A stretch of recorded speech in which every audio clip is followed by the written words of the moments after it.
Hello friends, வணக்கம். விடியல்லைங்கள்லேருந்து இன்றைக்கி நம்ம ஸ்வீட் கார்னை வச்சு சிம்பிளாக டேஸ்டியாக ரொம்ப ரொம்ப குயிக்காக ஒரு லன்ச் ரெசிபி தாங்க பார்க்க போகிறோம்.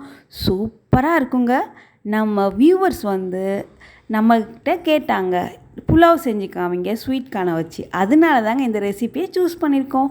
வாங்க வீடியோக்குள்ளே போகலாம்.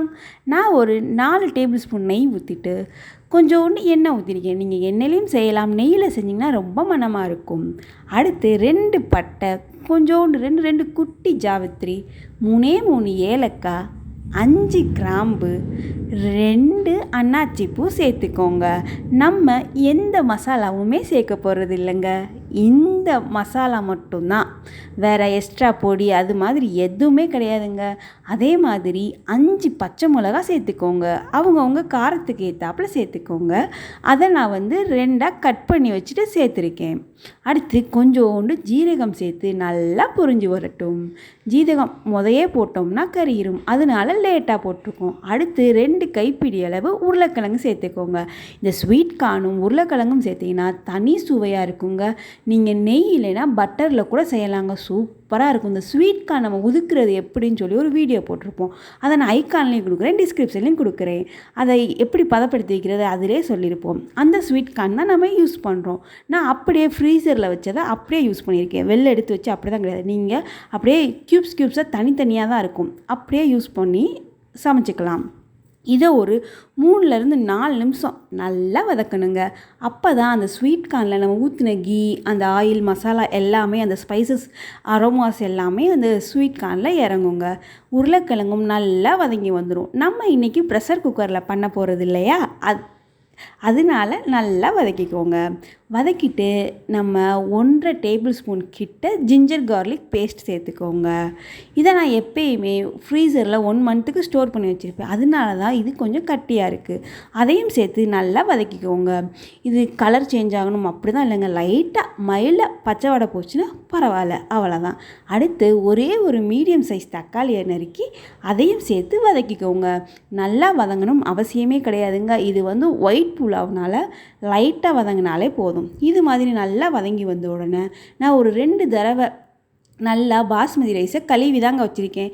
இதை நம்ம ஸ்டார்ட் பண்ணோம் பார்த்தீங்களா அடுப்பை, அப்போ தாங்க கழுவி வச்சேன். அந்த தண்ணியை வடித்து தான் ஓரமாக வச்சுருக்கேன். இதை ஊற வைக்கணும் அப்படி தான் அவசியமே இல்லைங்க. நம்ம இந்த நெய்யில் இந்த மசாலாவோடையே நம்ம இந்த அரிசியை போட்டு நல்லா வதக்குறனால இதிலேயே கால்வாசி வெந்துடும். நம்ம ஊற வச்சு போட்டோம்னா லைட்டாக குழஞ்ச மாதிரி ஆயிரும். இதுக்கு நீங்கள் ஊற வைக்கணும் அவசியமே கிடையாது.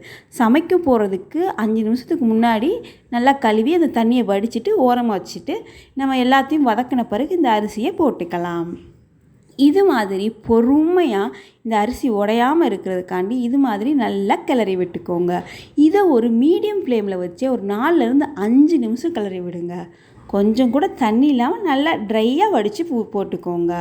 ஏன்னா நம்ம மெஷர்மெண்ட் கடைசியில் அளவு தண்ணி ஊற்றும் போது கொஞ்சம் கூடினா கூட பாஸ்மதி ரைஸ் லைட்டாக குழஞ்ச மாதிரி ஆயிரும். அடுத்து இதுக்கு தேவையான அளவு உப்பு சேர்த்துக்கோங்க. நான் 1 டேபிள் ஸ்பூன் கிட்ட உப்பு சேர்த்துக்கிட்டேன். உப்பு சேர்த்தும் நல்லா கிளறி விடுங்க. அப்போ தான் நம்ம போட்டிருக்க உருளைக்கிழங்குலையும் ஸ்வீட் கார்ன்லேயும் உப்பு கரெக்டாக போய் பிடிக்கும். அதனால தான் இது மாதிரி சேர்த்துட்டு நான் 1 கப் அரிசிக்கு 1.25 கப் தண்ணி ஊற்றிக்கிறேன். நான் இந்த உலக்கில் தான் எடுத்தேன், அதனால ஊற்றிக்கிறேன்.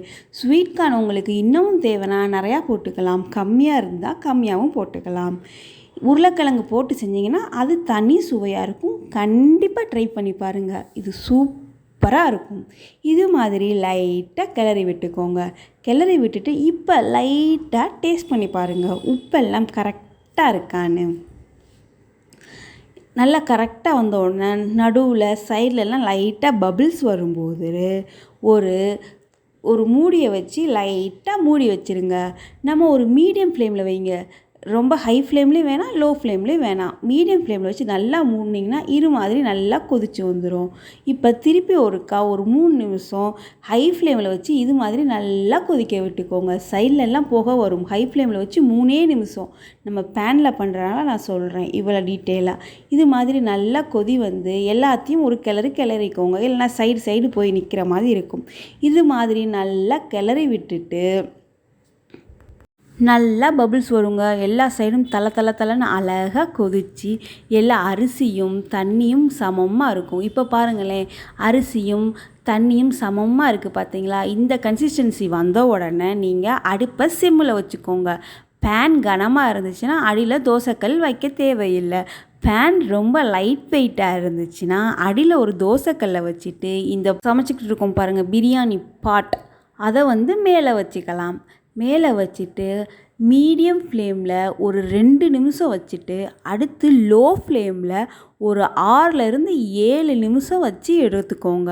ஒரு பிளேட்டை நல்லா மூடி அதுக்கு மேலே கனமாக இருக்கிறத மாதிரி வச்சு எடுத்திங்கன்னா நம்மளோட ஸ்வீட் கார்ன் புலாவ் ரெடிங்க. நம்ம வியூவர்ஸ் கேட்ட மாதிரியே குயிக்காக ஈஸியாக டெலிசியஸான ஸ்வீட் கார்ன் புலாவ் ரெடிங்க.